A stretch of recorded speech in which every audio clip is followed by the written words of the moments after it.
Welcome to High Cheese. It's Friday, April 21st, 2023. And there's so much to talk about. There's so much coming at us. And it reminds me of the quickening that's referenced in the book of Revelation and how time seems to speed up. And with all the things happening today and everything that we're being hit with, all at once, it makes you think about where we're headed. So with that said, let's go to one of the main topics of this week, and it has to do with the debt limit that is going to be negotiated between Speaker McCarthy and the White House.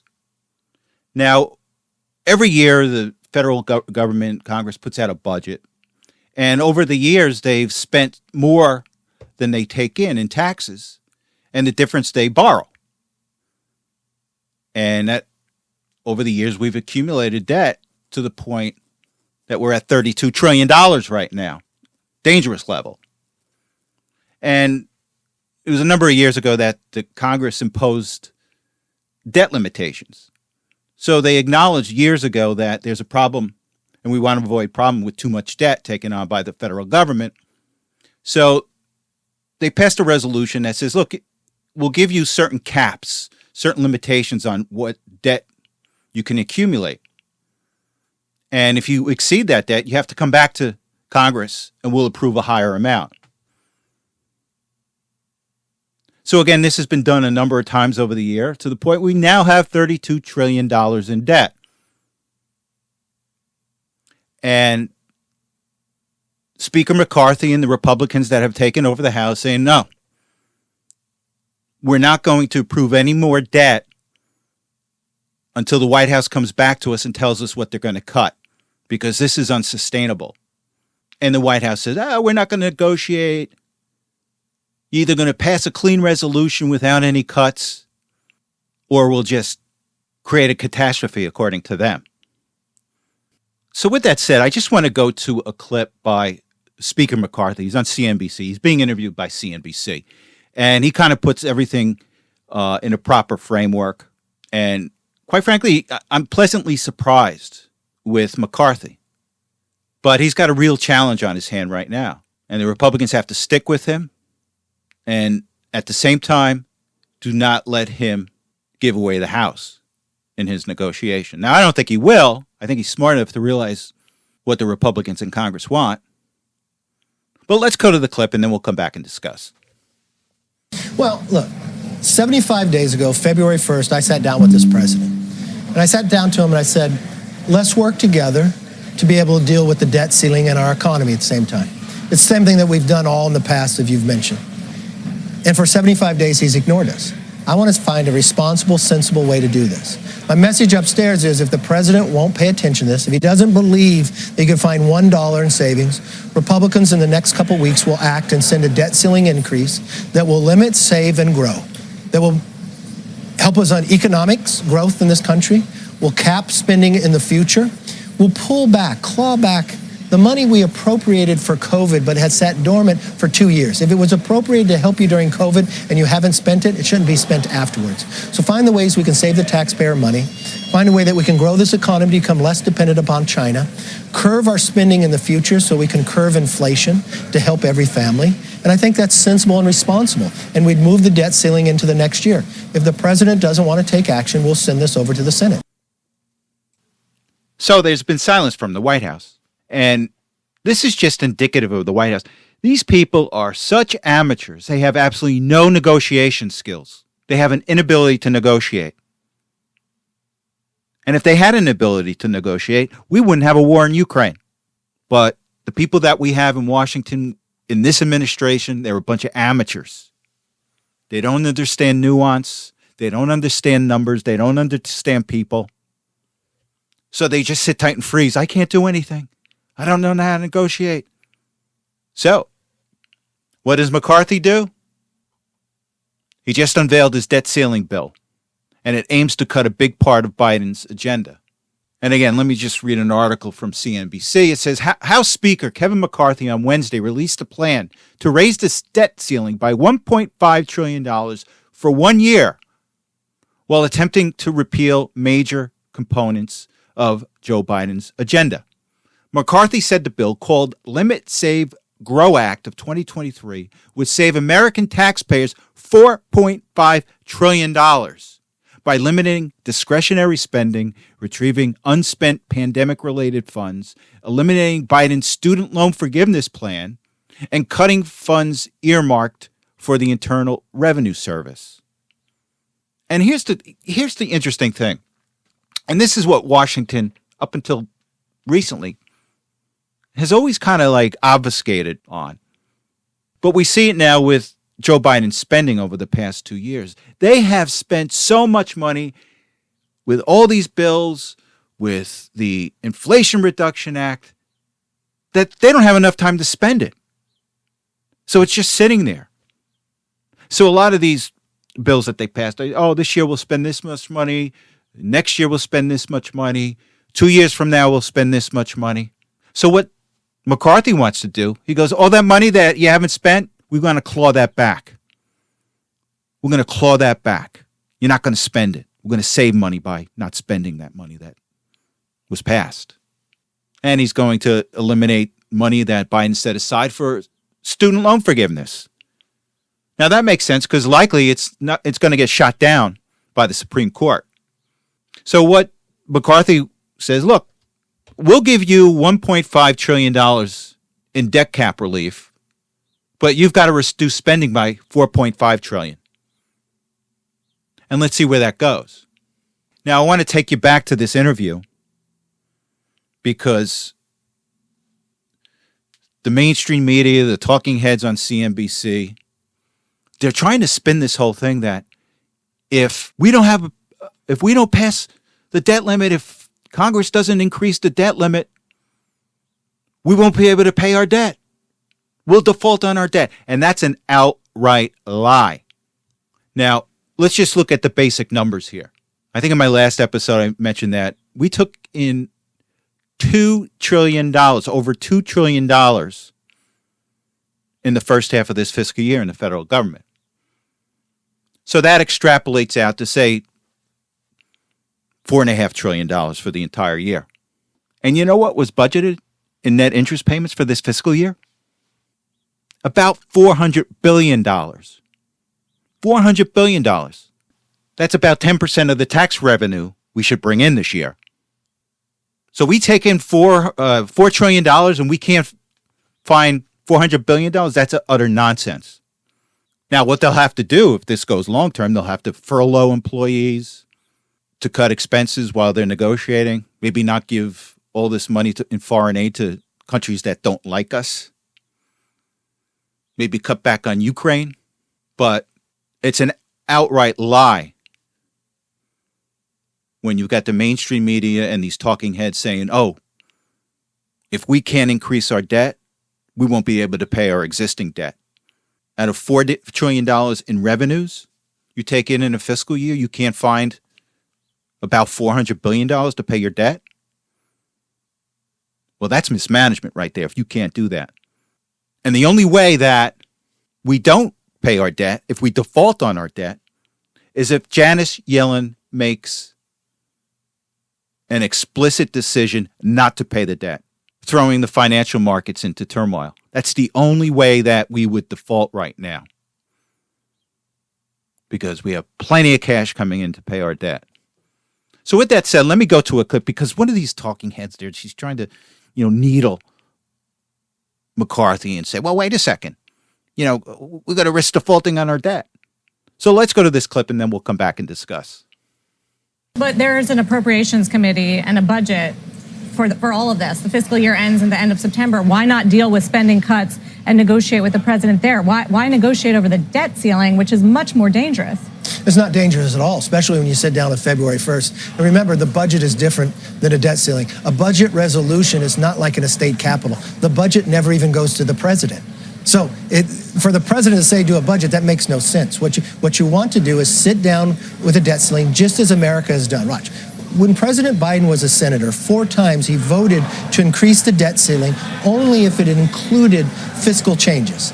The times he voted against the debt ceiling is because he said there wasn't enough fiscal economic change. And think about it. A debt ceiling is like giving your child a credit card, and they charge the limit all the way up. Would you just raise the limit? No. You would sit down. Well, if it meant playing with America's standing and full faith and credit of U.S. government debt, I feel like you can deal with the spending in other ways, which is totally legitimate. So if you just raise the debt ceiling, do you think $31 trillion of debt? The CBO has come out in the next 10 years. Do you know we'll pay 10.5? You did it 3 times in the Trump administration. As we did economic changes. We never raised the debt ceiling by itself. But the tax cuts, that was like $2 trillion deficit. And you know how much we're bringing in revenue? On average, in the 50-year average in America, you bring 17% of GDP. Today, we're bringing 20. That's the only 2 other times in modern history in America have you ever brought 20% of GDP. So McCarthy nipped that in the bud real quick. Now this talking head says, well, Trump did it. The debt ceiling was raised under Trump. But McCarthy shot back and said, well, wait a second. Yeah, we raised it. And we also created economic stimulus by reducing taxes. Now, what happens a lot when you reduce taxes, you get short-term deficits. But the long-term economic benefit of lowering taxes rears its head several years down the road. Hence, you see us getting massive amounts of revenue in today. And a lot of that can be tied back to the tax cuts that the Trump administration passed. But the Biden administration doesn't want to do that. Just keep on raising it. We're going to spend, keep on raising it. So here's the new spin that the mainstream media and the White House is trying to spin this at. They're trying to equate, well, if we don't pay all of our bills, that's a default. So if there's a defense contractor that sends the bill to the federal government and there's a delay in it because of the debt ceiling negotiation, oh, that's a default. Not paying your vendors is a default. No, it's not. No, it's not. I think Yellen came out about a month ago and said that, oh, well, if we don't pay all of our bills, that's the equivalent of a default. No, it's not. Try telling Wall Street that. And speaking of Yellen, why has she not come out and supplied Congress with her cash flow? How did she come to this determination that the U.S. needs to raise their debt ceiling? Now, usually what happens, you do your cash flow, you're a finance guy, you do a projection on the money coming in versus the money going out. It's a simple task. So why hasn't Yellen provided those numbers to Congress? So we'll see on this. But just sit tight. Mainstream media, the White House, they're going to declare doomsday. Oh, this is terrible. If there is any recession, which most on Wall Street and the talking heads know is coming, it's just a question how deep this recession is going to be. They'll try to blame it. Oh, no, it's because of these negotiations. They'll try to politicize it. And that's the problem I have with politics. From a finance standpoint, 2 + 2 = 5. And I'm glad we have people in Congress right now that realize that 2 + 2 = 4. So we shall see. It's going to be very interesting. Sit tight. Don't panic. You may see the stock market dip during these negotiations. But in the long term, we got to stop this debt. Because at some point, if we don't stop it, our debt is just going to grow and grow. It's going to become the size. Our debt service is going to become the size of the entire Defense Department. So we shall see. Okay, this week, Robert F. Kennedy Jr. formally announced his candidacy for the President of the United States. And listen, I'm going to play a lot of his speech because I think it's really important. And the reason I think it's important is because MAGA has come to the Democratic Party.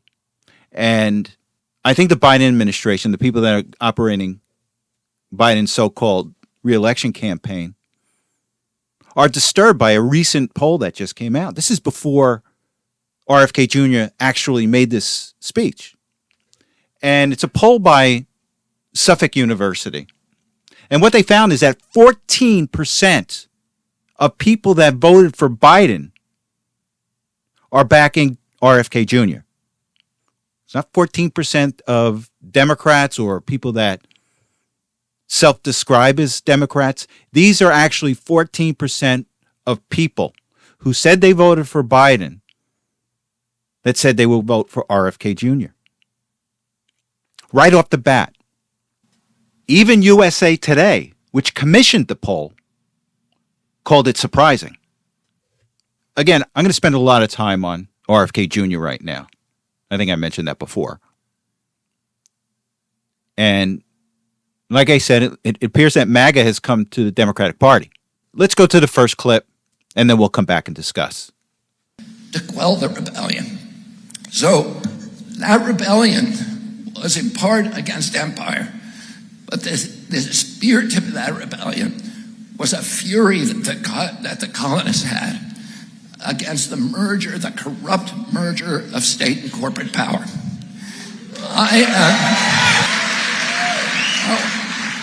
I've come here today to announce my candidacy for the Democratic nomination for President of the United States.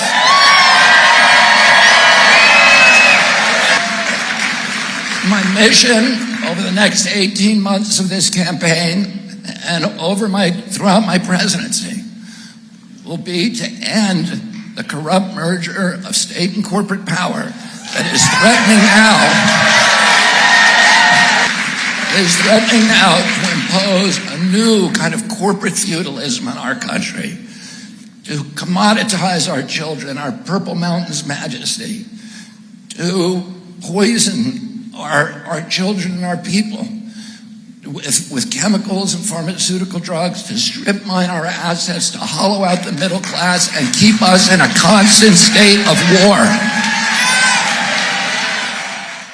I'm going to talk about lockdowns.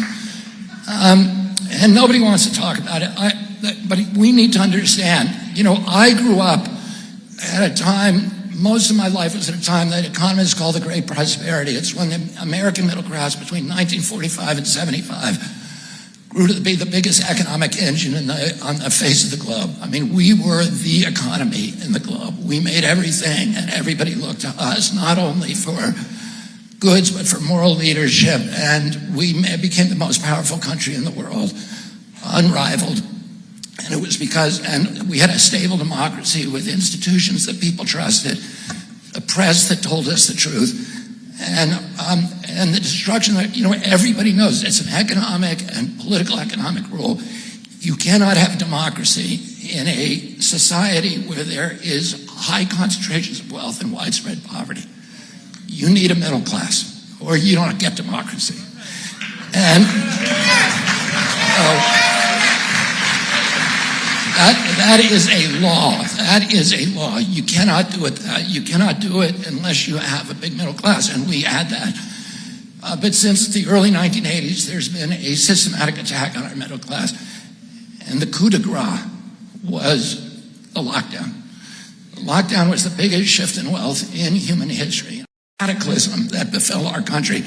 The IMF and a Harvard study by Larry Summers says the cost of the lockdown to the United States was $16 trillion. The bureaucrats, you know, the bureaucracies are owned by the industries. I'm talking about, you know, NIH and EPA and CDC and FDA and DOT.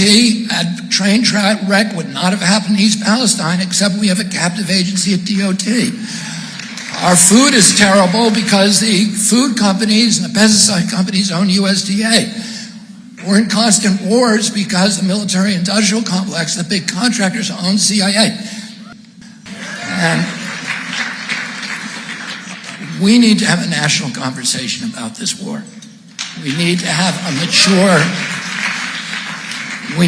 mature conversation that allows for nuance and that allows for complexity, and we need to do it respectfully.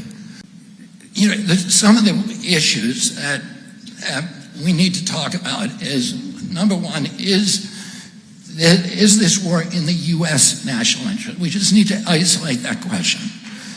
Is it in the U.S. national interest? And there are, you know, some of the leading pangerms of most respected people of our national diplomats, let's say Henry Kissinger, Jack Matlock, Larry Wilkinson, who's Colin Powell's chief of staff. They all have said definitively, if you just want to ask, is it in our national interest? It is not. It is not in America's national interest to push Russia closer to China. That is a cataclysm. Number two, it's not in our national interest to do something that could involve us in a nuclear exchange with a country that has more nuclear weapons than us. And we are there because of our compassion for the Ukrainian people who have been brutalized, who have been illegally invaded, and have shown extraordinary valor and courage defending their country and defending, their families and their beliefs and their liberties and their independence, things that Americans have to admire. My own son, Connor, I'm very, very proud that Connor joined the Foreign Legion and fought in the Ukraine and during the Kharkiv offensive as a machine gunner for a special forces group. But I think that we need to know as Americans, and we have a right to know, what is our government's chief objective in this war? We were told initially that the objective was humanitarian. And that is a good reason to be there, a humanitarian. And what that means is trying to end the bloodshed and minimize it as much as possible. President Biden said that one of our objectives, at least, is regime change of Vladimir Putin. And this is the same strategy that did not work well for us in Iraq. And then President Biden's Secretary of Defense, Lloyd Austin, validated President Biden's statement by saying that our objective in the Ukraine is to exhaust and degrade the Russian army so they're incapable of having battles anywhere else in the world.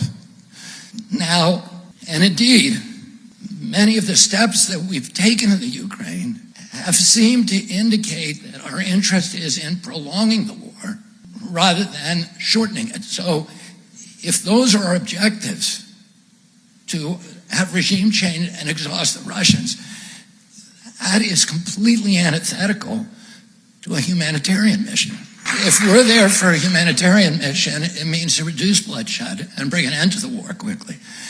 If we're there to exhaust the Russians or regime change, then doesn't it mean that the Ukraine is just a pawn in a geopolitical battle between two great superpowers, and that our strategy is to put the flower of Ukrainian youth into an abattoir of death in order to exhaust Russia?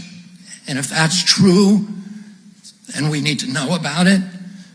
If it's not true, then we need a pretty good discussion with the President and the Secretary of Defense and others to tell us exactly what are we doing there. So I think that was my longest clip that I've ever played. I think it went for a little over 7 minutes. But I think it's important that we know that RFK Jr. hit upon some key points that are important to MAGA. One being the corrupt merger of big business with big government, the deep state, the Ukraine war, and the need for a strong middle class. Now, there's a rumor going around that Steve Bannon, who ran Donald Trump's campaign in 2016, is the brainchild of RFK Jr.'s run for the presidency. Now, he's not denying it. He's kind of been silent on it, but that's the rumor that's going around. Now, there are other people that have surrounded Trump that have said that if RFK Jr. has a strong campaign and doesn't win the nomination, that Donald Trump should consider him as a running mate in 2024. So we shall see. Now, I guess possibly the Biden campaign is hearing the footsteps, and maybe they were quite surprised about that poll that I was talking about before, because now they're suddenly coming out and saying, oh, Biden's going to announce next Tuesday. So maybe he sees an RFK Jr. threat there. Now, they're going to come after RFK Jr. strong. He's got some skeletons, and I won't even call him skeletons today, but he was addicted to drugs at some point in his life, and he's been in and out of rehab. But that's meaningless today. But again, they're going to bring it up. They're going to call him an anti-vaxxer. They're going to bring out the fact that some of the Kennedys are not with him. Some, but not all. So it really should be very, very interesting to see what happens over the next 18 months in the Democratic primary. So we shall see. In a surprising move, Fox News settled with Dominion over their defamation suit regarding the machines in the 2020 election. And the amount was a little over $700 million, which was another surprise. Now, Dominion had sued Fox News because apparently, for defamation, because apparently they were saying that Fox was pushing unsubstantiated claims that Dominion was in cahoots with the Biden campaign to flip votes. And defamation suits are really, really hard to prove, which is why everybody was surprised when Fox settled. Now, I'm going to play a clip by Bill O'Reilly. And Bill O'Reilly explains why this happened. And just to paraphrase what O'Reilly says is that, look, the two main reasons why Fox settled is because the courts came in and said that Rupert Murdoch has to be deposed and has to testify at the trial. And O'Reilly says, look, these super rich people, they do not want to focus on them. And all things changed when the courts came in and said, yep, Rupert Murdoch, you're going to have to be deposed and testify. And that was one reason. Now, the other reason that O'Reilly says that Fox settled was because Murdoch does not want Trump to be the next president.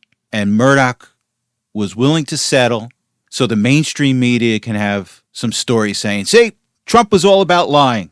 Fox News settled because they were spreading lies, and all of Trump's claims about the 2020 election are just bogus. So let's go to this clip, and then we'll come back and discuss. Once Rupert Murdoch was compelled to testify in a court of law, everyone knew on the inside this was going to be settled. Okay?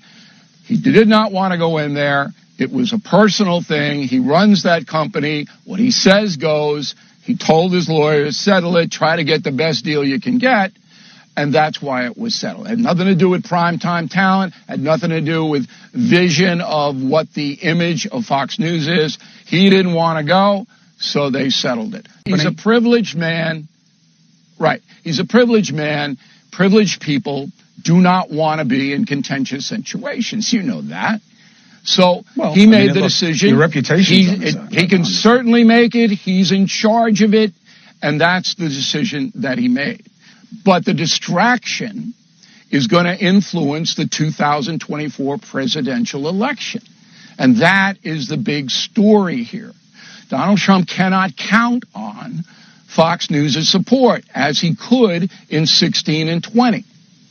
That's a powerful, powerful venue to lose because Murdoch doesn't want Trump to be president again. It's as simple as that. Now, Riley was on the Chris Cuomo podcast. Now, in a related story, Fox fired Dan Bongino, a big Trump supporter. I guess Bongino was doing one Saturday night show. So he was fired. So we're now seeing where Fox is going to be in 2024. And look, I still think that Trump voters watch Fox, but they watch Tucker, maybe Hannity, maybe The Five. But all the other content that Fox is putting out there, Trump people are just going to disregard.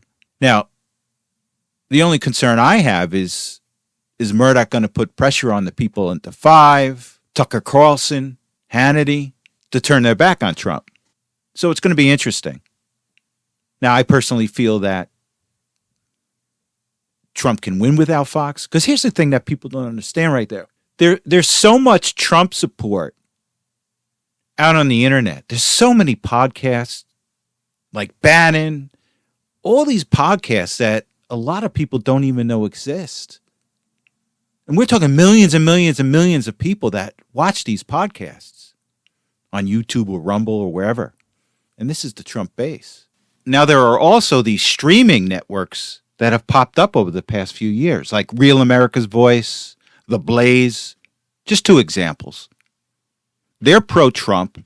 They run 24/7 shows.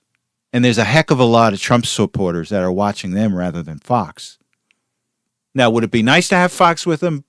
Yes, but there are so many Trump voters out there and so many Trump minions out there that are listening to all these YouTube channels, podcasts, and they add up. So we shall see. Now, while we're on the subject of the deep state and the out-of-control bureaucracy, I want to talk about an article that I read this week. And it had to do with, remember the 50 spies that signed a letter that said the Hunter Biden laptop was likely Russian disinformation? No, I take that back.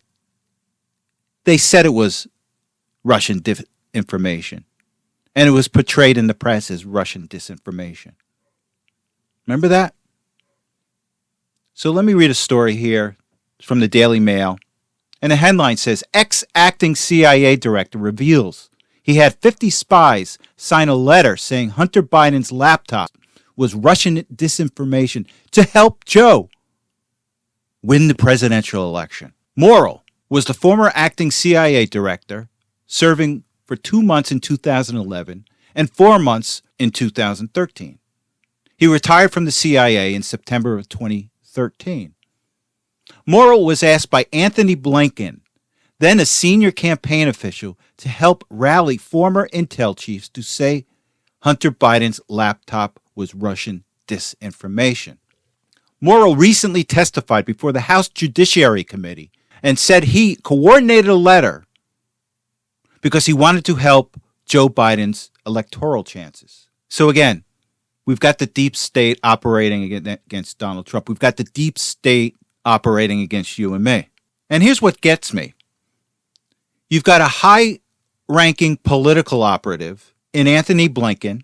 And what kind of job does he get after Biden is elected? He gets Secretary of State, one of the most powerful positions in the federal government. And Biden gives it to a political hack. And this is the problem that we have today. We've got a merger of politics and the bureaucracy. Let's take a look at Jake Sullivan. Jake Sullivan was a major player with the Biden campaign. And he becomes the national security advisor. And this didn't happen years ago. And while we're talking about the Kennedy family, I want to bring up JFK's advisors. Let's talk about two of them. Lawrence O'Brien. Lawrence O'Brien was a top political advisor to JFK. And he was given a patronage position as the Postmaster General. He wasn't given a position as Secretary of State. He wasn't given the position of National Security Advisors if they had the position back then. And O'Brien went on to be the NBA commissioner. These people weren't interested in having lifelong careers in the bureaucracy, in the deep state. They were interested in doing their service with government and move on to other things. We don't have that today. And as RFK Jr. mentioned in his speech, I didn't play the clip about it, but JFK felt duped by the CIA during the Bay of Pigs operation. And as a result, he wanted to smash the CIA into 1,000 pieces. So the point I'm trying to make here is that the CIA has always been a group of bad people. Now, RFK Jr., as well as many, many Americans, feel that the CIA had something to do with the assassination of JFK. But my point is that the CIA and intelligence has expanded into politics and vice versa. And that's what I find even more dangerous today. So the CIA has just grown and grown since the Kennedy assassination. And we're at the point now we've got political hacks running the agencies and political minions working in those agencies. Kenny O'Donnell was another advisor to JFK. Top advisor. He wasn't given some high-ranking position. He wasn't given a position in intelligence. He wasn't given a position as the Secretary of State because that wasn't the mindset at the time. And over the years, things have been perverted. We've got perverted people with perverted mindsets running our government. We've got perverted people in our bureaucracies. And that's the big difference between today and back then. And Donald Trump, he realized it. RFK Jr. realizes it. And this is what we have to fight. The deep state, the intelligence agencies that are corrupt, not everyone, but those in the C-suite, and the Republicans that control the House have to continue to expose this. Now, the net result, Blinken may not go to jail over this.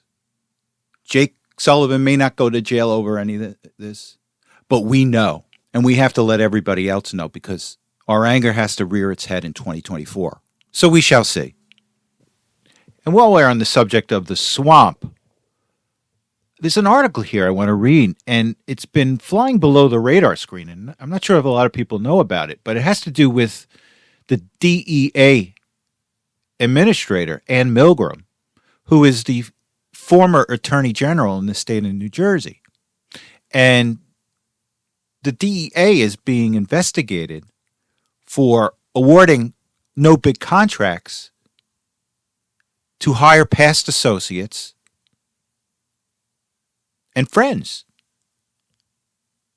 So let me read the article. Federal watchdog is investigating whether the U.S. Drug Enforcement Administration under Chief Ann Milgram improperly awarded millions of dollars in no-bid contracts to hire her past associates, people familiar with the probe told the Associated Press.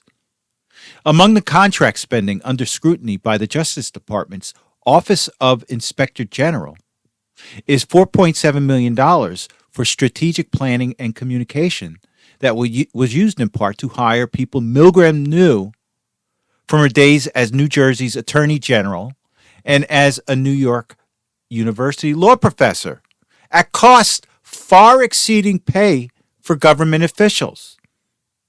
Now, after Milgram was Attorney General in New Jersey, you may have seen her face as a talking head, I think on MSNBC or CNN or both.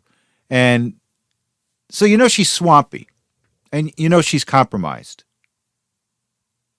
At least a dozen people have been hired under such contracts, including some in Milgram's inner circle handling intelligence, data analytics, community outreach, and public relations, work often requiring security clearances, and traditionally done by the DEA's own 9,000-person workforce. I know what she did here. She wanted to do some make work for her friends, give them a $4.7 million contract, and this was work that was traditionally done in-house, but she had to take care of her friends. She had people to take care of. Also under scrutiny is $1.4 million to a Washington law firm for a certain administrative review of the DEA's scandal-plagued foreign operations. That review was co-authored by Boyd Johnson, the former right-hand man to one of Milgram's closest friends, Preet Bharara, when he was the U.S. Attorney in Manhattan. Bharara himself landed at the firm, Wilmer Hale, even as the review was being conducted. Some of these deals look really swampy, said Scott Arney, General Counsel for the Nonpartisan Project on Government Oversight, noting that federal contracting is not intended to bypass the government hiring process and should be conducted with no preferential treatment and avoiding even the appearance of conflict of interest. Contractors are also prohibited from performing inherently governmental functions, such as directing federal employees. And it's a widening inquiry, so there's more to be said on this. But isn't it funny that you've got a former Attorney General in New Jersey, the head of the Drug Enforcement Agency, looking to take care of her friends with no-bid contracts. And doing it by paying them even more than the staff that you had that was already doing the work. And you know what's really sad about this thing? When Milgram was the Attorney General in New Jersey, and she read that something like this was going on, and it was somebody of the opposite party, or someone not in favor of the administration she worked for. Dollars to donuts, she would have went after them, fully backed by the law of New Jersey. And this is a big problem with attorneys right now. Not all attorneys. They're politicized. Okay, one last story before we go. I just wanted to talk about the IRS whistleblower that said that essentially Merrick Garland is interfering with the IRS investigation into Hunter Biden. Now, Hunter Biden is being investigated for a number of things down in Delaware. And some of it has to do with him not paying his taxes, among other things. So one of the IRS agents that was involved with the investigation said, look, we've got some interference going on, and it's coming from Merrick Garland. I don't think he could name Garland at the time because he wanted to get protections first. But that's where we are today. The swamp continues right now, but your days are numbered. So with that said, I want to thank you for listening. You have a good week, and I will talk to you next Saturday.